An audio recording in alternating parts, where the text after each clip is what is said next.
Welcome to the Who I Became podcast.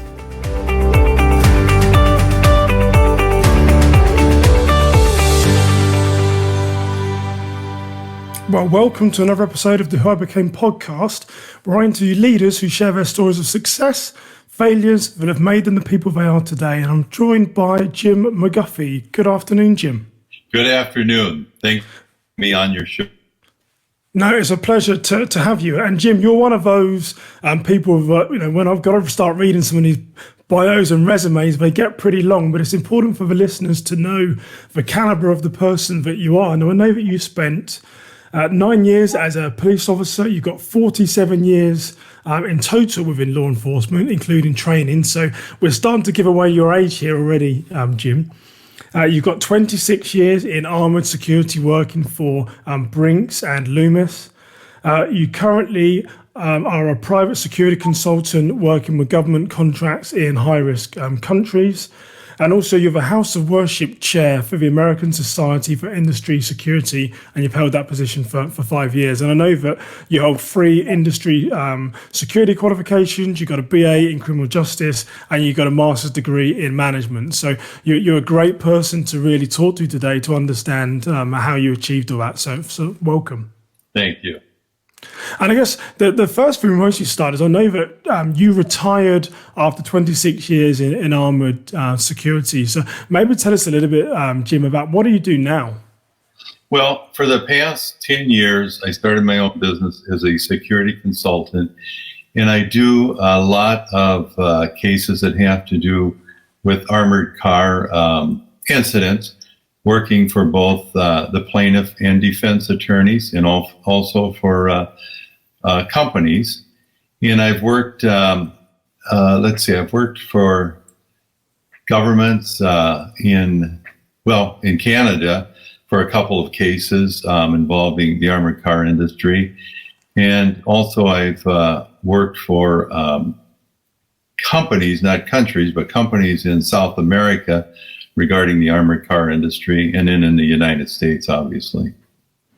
Yeah, and I know one of the things that you've been doing post-retirement, and we're going to talk about Brinks and your time at Loomis a bit later, is that you're the House of Worship Chair for, I've got to keep looking down because I know as is, but I had to research what it means. It's a bit of a mouthful, but the American Society for Industry Security. So that's a position that you've held for 5 years.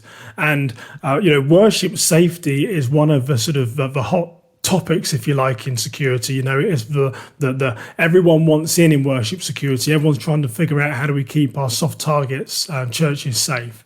So what's it like being the chair for that committee? What does it actually entail for you? Well, I've been an ASIS member since 1981 and House of Worship Chair for 5 years.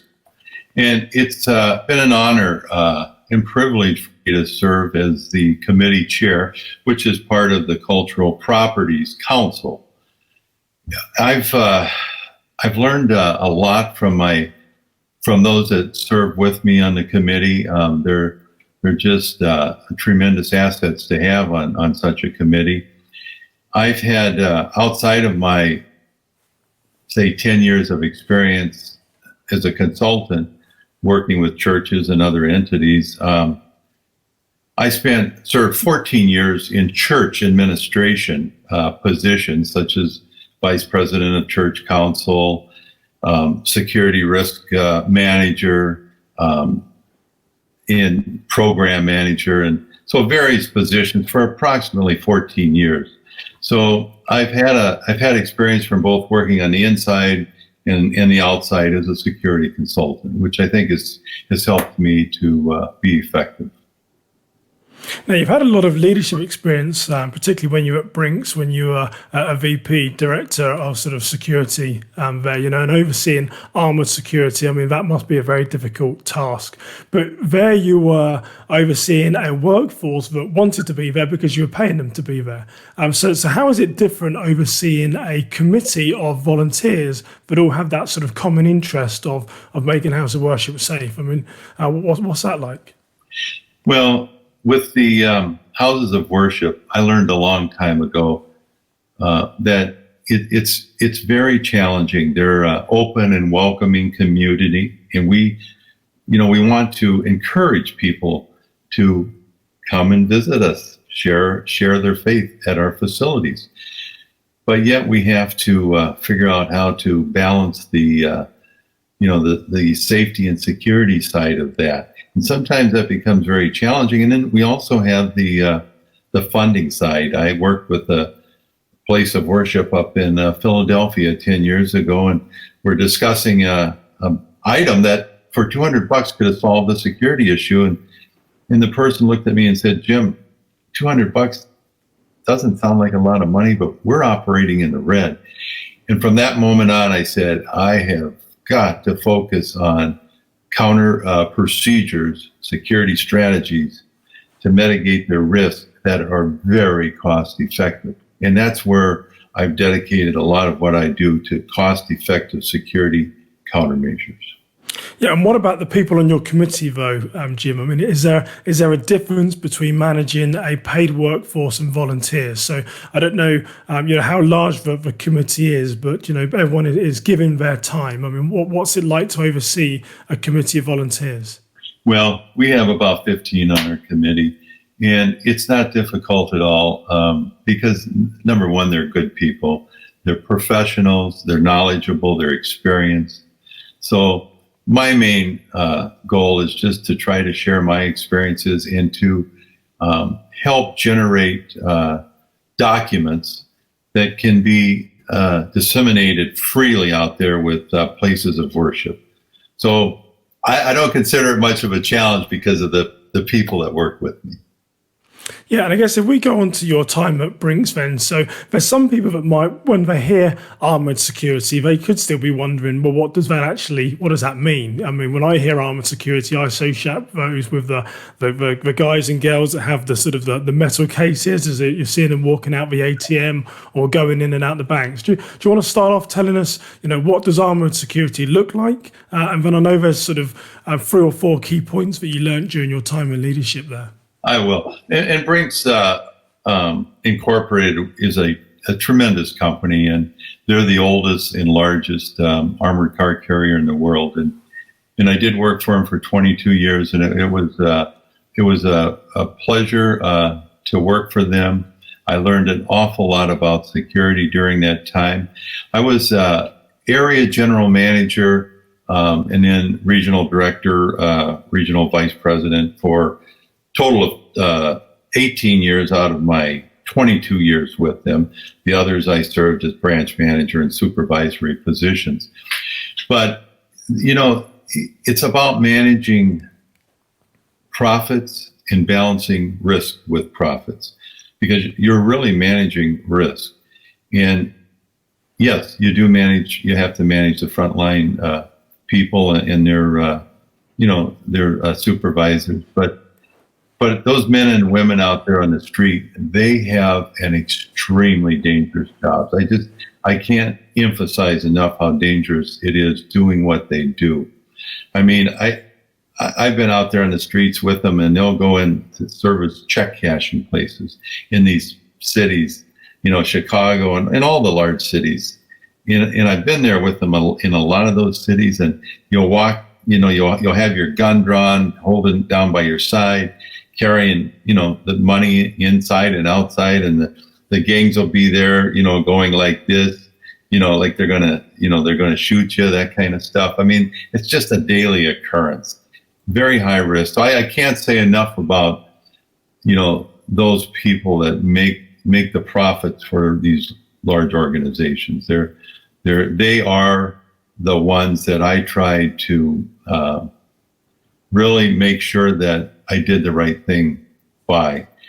In answering your question a little more, there were 4 things that I based my decision on in trying to balance risk and profit. And that was, is the decision good for the customers? Is it good for your team members, your employees? Is it good for the stockholders? Is it good for the company?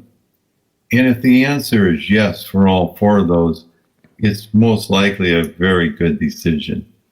You just, you always want to keep your frontline people in the forefront of your decision-making process, but it's got to be yes for all, because the companies must make a profit, or it's no good for anybody. Yeah, and I know managing, an armored security where you say that some people are sort of walking down the street, and people are doing sort of holding sort of gun symbols as if, to their heads and this. I mean, it can be, and it sounds like quite an intimidating position for some of these people. I know that one of the things that you told me are that complacency is the enemy of security, and I think everyone in security would say that, but some security positions carry more risk than others, and being an armored security officer, is quite a high risk. So what do you mean by that? Complacency is the enemy of security. Well, it's in that sort of work and also in law enforcement. And I served years in law enforcement, but in the private sector, especially the armored carrier work, you make hundreds and thousands of stops and nothing happens. It's very easy to become complacent. In law enforcement, we make hundreds and thousands of stops, traffic stops, and nothing happens. And it's very easy there to become complacent. The problem is that when we become complacent, the chances are we may not be coming home that night to our family. So the challenge is, how do we work with our team members, those frontline people out there, whether it be in law enforcement or the private sector, to make sure that they don't become complacent? That's our job. Yeah, and I guess I've got to pause there because there's a challenging follow-up question as to what does that really look like? I mean, is it continuing education, Jim? Is it sort of mindset? Is it culture of the organization? How do you break that complacency? It's all of those things. Culture is all. I'm just giving you. I gave you a feed in there, Jim. I have to say, culture is a huge part of it, but you do a lot of daily things. You maybe at dispatch, you're communicating, talking, asking what's going on, where you at on your stop, and anything suspicious out there. You have safety meetings in the morning before they go out, whether it be in law enforcement or the armored car business. You meet with those people that are going to be out on the street, and you talk to them. What happened yesterday? Anything going on? Anything we can do to make things a little bit more safer and secure? So it's just something that you can't do with training and then say, okay, I covered that topic. That's good for this week, Let's move on. It's an ongoing daily event. Yeah, and as a leader, there's many challenges working around in a private security force, I'm sure. And, most leaders, I see young leaders where they make decisions and it's always yes, yes, yes. And I have heard, and I do believe this, that a leader grows by their no's, because saying yes is always easy. So in an organization where, the security force are often could be either underpaid or lowly paid, I imagine as a sort of VP, you must have had to make difficult decisions that might have had that negative impact against, you said, the sort of the balance of profit and risk. So is there any example you can give as a leader when you've had to make difficult decisions that might have had an adverse impact against you or the organization? Well, I've made a lot of decisions that were very difficult. And again, 4 questions. But one decision comes to mind, and I don't want to say the company, it's a great company, but I had a notification from one of my superiors that said one of their largest customers wanted the frontline people in my region, in this particular city, which was very dangerous, to service their location by relinquishing their firearms and leaving them inside the truck. And I wouldn't do it. So for armored security, you're saying that they wanted them to down their guns and walk through with a metal box full of money. Okay, I just wanted to make sure I'm hearing that right. In dangerous areas. In dangerous areas, okay, yeah. Sounds the right thing to do, Jim. Where was the challenge for you? Well, it happened to be the second and maybe the first largest customer for the entire U.S. operation. So my immediate response was, I cannot allow this. It goes against our culture, everything that I know to be right by not doing it. Yeah. And I sent back a note and talked to the person and said, I can't do this. You're going to have to give this customer a 90-day notice. And if they wanted longer, I would have gave them longer to find another carrier in this area. A day or two later, it came down from the very top that, Jim, you've got to find a way to work, but I will work with you. If you need to hire 2 extra people, because I had 3-person crews here.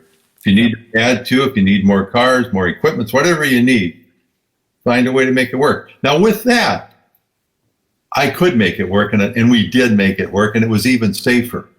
But when you say no to your immediate, either your immediate superior or the next level up, it's not always a good thing to do. Most of the time, it's not a good thing to do. It may not affect your career there, but it could affect it down the road somewhere. So you make those kind of decisions quite often. And my thought was, the bottom line is you've got to take care of your people that are making things happen for you regardless of the outcome for you as a person. Yeah, and I guess that can be maybe one of the challenges of being a manager and a leader is that the early example that you gave, I have to keep coming back to it, this risk and profit is that any organization, even if it's a non-profit, needs to find revenue so they can fulfill their mission. And that can be challenged against managerial decisions, but hearing that you stand by your employees and knowing when to push, because as you say, a negative decision, or not maybe necessarily a negative decision, but a decision by you which is considered to be adverse by your organization might see you as being not on board, not following the party line. But where do you get your confidence, Jim, to know that I need to stand up, I need to fight here? I think that comes with experience. Sometimes you make some wrong decisions, you learn from them. But I think that I came up through the ranks, and I think that makes a difference. You understand what the frontline people are going through, whether it be in law enforcement, as a patrol officer, or in the armored car business, working on the trucks. You understand what they're going through, and you put yourself in their position. And when I was promoted up through the ranks, because I was at a supervisory level, maybe 3 years, and then I started moving pretty fast up the ladder. But I never forgot about those people that are out there putting their lives on the line every day. And I would go back when I was a regional VP, a director, and I would jump back on those trucks again, just to make sure that things hadn't changed over the past 10, 15, 20 years, to just stay in touch with reality. Yeah, I guess, as we sort of sum up your 26 years within armored security, what's the biggest takeaway? What's the biggest thing that you learn about yourself, perhaps working in that industry? Well, I made some mistakes. I hired some people that were not right for the culture, for the organization, but I moved them on quickly. So I always said, it's not a sin to hire the wrong person. It's a sin when you hire that person and then you cover up their mistake. Yeah, absolutely. People. And that happens all the time. So I learned, never deviate from your core values of what you've learned, what you've grown up with, to know is right, and stick with that moral compass. Yeah, and I guess, maybe that's a segue into another sort of piece of your past, Jim, is that I know that you're a police officer for 9 years, but you've got over 47 years experience working in and around law enforcement, not only training officers here within the US, but you also go to high-risk countries, Pakistan, within Africa, within the Middle East, and you sort of train and educate foreign police departments as well. So looking as to perhaps where the US police are today, there's a lot of adverse press against them, and particularly maybe against some of the things that you've just said, that, you had the morals as a leader where you would challenge. And if we pick on the tragic event in Minneapolis with George Floyd, where not only was he killed by a police officer, which is very sad, but there are other officers there that perhaps didn't take action. And we know that not all police officers are like that. I'm a former officer, you've trained them, it's unfair to label everyone themselves. But do you see any parallels as to where the US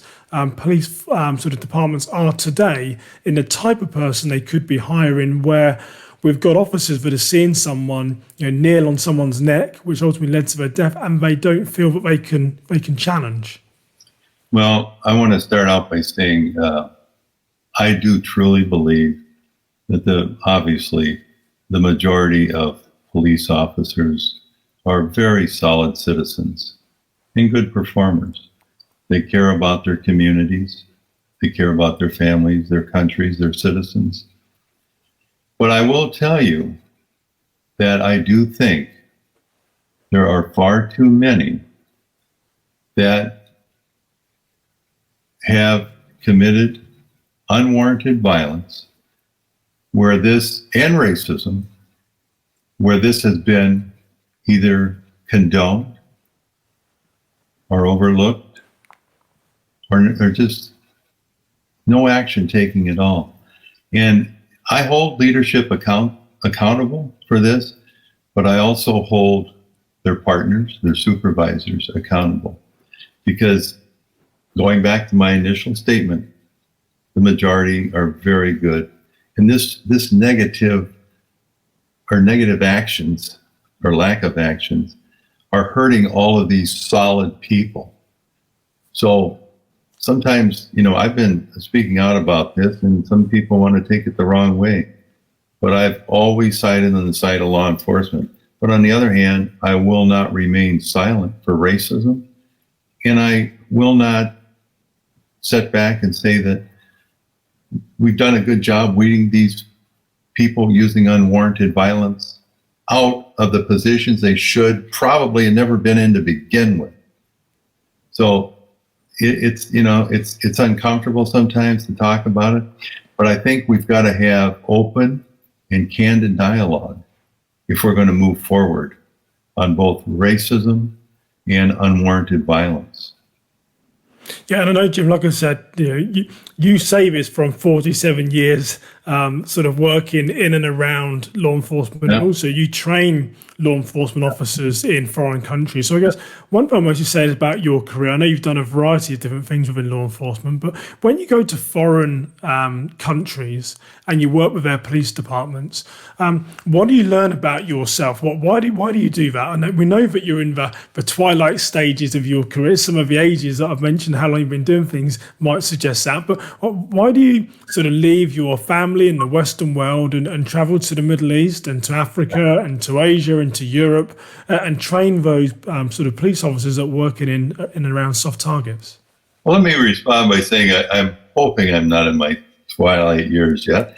Well, that's a later question. You don't seem to be slowing down. I like it. No, I believe that what I'm doing now, I'm still contributing to serving my country because I'm working with law enforcement, military, and private sector security professionals in sharing with them my experiences of all these years, my formal education, my board certifications.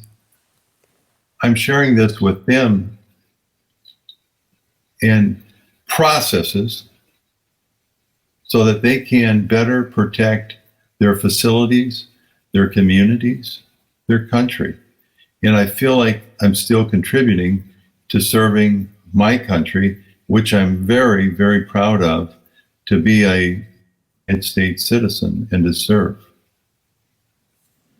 Yeah, and I know, you spent a bit of time in Pakistan and various different countries. I mean, you touched on sort of racism earlier. What do you learn about yourself when you go to these different countries and sort of immerse yourself in their culture? Is there anything that sort of gets stirred up in you when you travel to so many different countries? Well, let me back up to the house of worship. Yes, please. A website about 10 years ago. And on there, I mentioned that I'm a Christian, but I will do security work at no cost, because I do not charge places of worship a penny for doing any work for them. And I will work with, Muslims, any Catholics, Protestants, the Jewish community. I don't care. There are some security people that, may not work with some of those groups.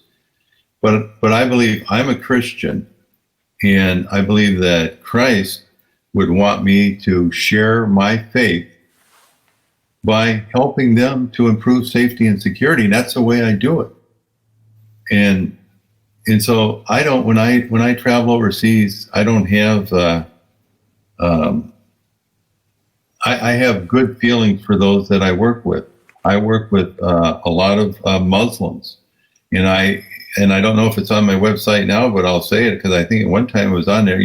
They wake up in the morning, those police officers, and they put their pants on the same way I do, and they go out there and they face the same dangers we do, dealing with societal problems. So why would I discriminate against them?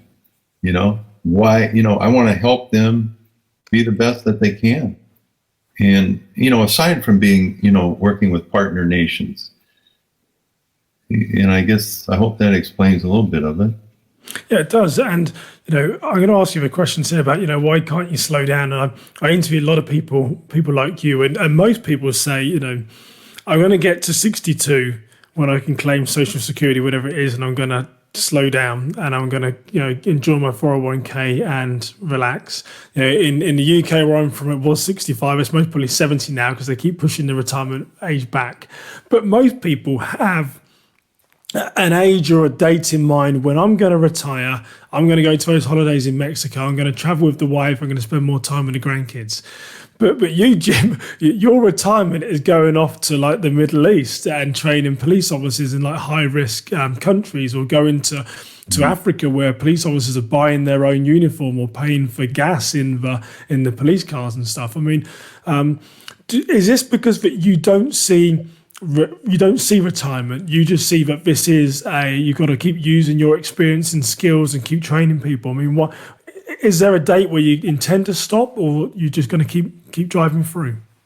I don't think so. I don't think there is a date. I have a very, very supportive and beautiful, loving wife who I've been married to for 46, going on 47 years now, who supports me. She just retired a year ago. And so that's very helpful. And we do a lot of traveling on our own together. We just got back from a 40-day international vacation where we started in Dubai and ended up in South Africa. We flew home on January 6th, right with the COVID. Before COVID, okay, yeah. Going on there. But yeah, I have my military experience, my law enforcement, my private security, or I should say private security consulting operation, and my education, my board certifications. I would be remiss if I did not continue to share this with people who can benefit from it. Yeah, and I know that's a challenge that I see of most people when I ask them that question. People like you, Jim, there's a gene inside you where some people just can't slow down and stop. So it's great to hear that you're always continuing to share your learning and experience with others, so they get the benefit of your experience and knowledge. So I'm very pleased that you keep doing that. And when you look back of your time across all the different places where you've worked, Jim, from law enforcement, for your time in the military, perhaps even your education and the time in armored security, is there anything where you look back as a leader and say, I wish I'd done that slightly differently, or I wish I hadn't taken so long to do this. I mean, what do you sort of, what comes to your mind when you get asked that? Well, I don't get asked that question very often, but Well, you have today, so you've got to answer it. if there was something I would do different, I would go back to my high school years. And I was a very poor student. Now, I knew I wasn't a good athlete, so I knew I couldn't excel there, but I spent more time fishing and hunting, almost as much time as I did in the classroom. But I could have excelled in the classroom, just like I did when I went to college and worked full time, and went to college full time. And my wife and I raised 2 kids full time. By the way, my wife and she both went to college full time also and worked full time. But I just wish I would have applied myself more during my high school years, because I could have excelled scholastically. And if I had did that, perhaps when I graduated, I would have went to college right away versus going in the service, and then maybe went in as an officer. And I mean, I don't have any regrets with the jobs I've had or the moves I made, but I know I could have done better there, a lot better. And I do regret that, but you don't get remakes of life. So you just take things and move on from where you left off and just do the best you can. Yeah, and you certainly, by your career since then, Jim, you've made up for it. I mean, you've been the House of Worship Chair for ASIS for 5 years, in a sort of a volunteer position. And I know, looking at your resume, there's several others that you could list on there. But I guess one of the things we haven't really touched on too much is around the faith security that you're involved in. I know you've got your website, I believe it's churchsecurityconsultant.com, where your site is very different to a lot of people's site. That you go to most people's websites and they're generally trying to sell you something. And what strikes me about your website, churchsecurityconsultant.com, and hopefully you'll correct me if I'm saying your web address wrong, a lot of it is you giving away free information. So, how did you get into that? And so what makes you give the stuff away? Well, with the Church Security Consultant, singular.com, I wanted to find a way that I could help places of worship improve their safety and security without me being there, because I'm off doing other things. But I didn't want to just walk away from them. So this website was designed, unlike others, where, you write a brief article and you're hoping somebody calls and say, hey, I read your article, it sounds good. Can you, talk to me and help me? If they want to send me a message and I can schedule a free, no cost evaluation of their place of worship, I'll do that. They have to pay my expense to fly there, the airfare and the hotel, but they don't pay me a nickel. But I don't have time a lot of times. So I want them to have that information and just take it, run with it, use it, and make their places of worship better. Yeah, and like I said, it's great that you really do that. And as I'm talking to you, one of the questions that's come into my mind is that you've done so much for others. You give away a lot of your time. You go and help countries less fortunate than the US and my homeland in the UK, and you spend a lot of time in the Middle East and in Africa. What would you want to be your legacy, Jim? What would you want to be known by? I'm not perfect. I don't know nearly as much about security profession as I would like to, but I really am trying to be the best I can be and learn as much as I can and share that information with as many as I can. If that's my legacy, I'll be very, very pleased with that. No, thank you, Jim, and it's been good and a pleasure and honor to talk to you today. So if people want to learn more about some of the work that you do, where can they find you? Well, it's best to send me an email, because normally if I would be traveling somewhere, but the 2 websites, ACE, Security Consultants, plural.com, or churchsecurityconsultant.com. It's got all my information, my CV's on there. Like I say, I'll help wherever I can with the time that I'm allowed. I answer questions from all over the world that I receive regarding security and safety, not only for places of worship, just for anything, any facility. Well, Jim McGuffey, the House of Worship Committee Chair for As-Is, thank you for joining me today, and I wish you well. Thank you for having me. I appreciate it. Thank you for joining us for the Who I Became podcast. If you are enjoying the discussions between Simon and his guests, make sure to subscribe, rate, and review, as well as share with your friends on social media. Once again, thank you for joining the Who I Became podcast.